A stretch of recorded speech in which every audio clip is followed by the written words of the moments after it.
ഖുർആനിനോട് മൈത്രേയൻ ഒരു ചോദ്യം ചോദിക്കുമ്പോൾ ഒരു തവണയെങ്കിലും ഖുർആനിനോടൊന്ന് സംസാരിക്കണമായിരുന്നു, ഖുർആനൊന്ന് വായിക്കണമായിരുന്നു.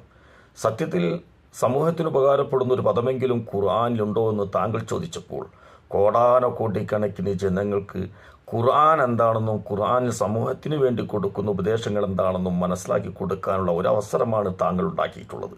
അതുകൊണ്ട് ഖുർആനിൻ്റെ ഒരു അത്ഭുതമായി തന്നെ വേണം അദ്ദേഹത്തിൻ്റെ നാവ് കൊണ്ട് ഇങ്ങനെ ഒരു ചോദ്യം ചോദിപ്പിച്ചത്. ദൈവത്തിനു പുറമെ മറ്റാരെയും വിളിച്ച് ആരും ആരാധിക്കരുത്. നന്മ കൽപ്പിക്കണം, തിന്മയെ നിരോധിക്കണം. എത്ര പ്രതികൂല അവസ്ഥയിലും സത്യം മാത്രമേ പറയാവൂ. അസൂയ അരുത്, ചാരവൃത്തിയും ഒളിഞ്ഞു കേൾക്കലും അരുത്. കള്ളസാക്ഷ്യമരുത്, സത്യത്തിനു വേണ്ടി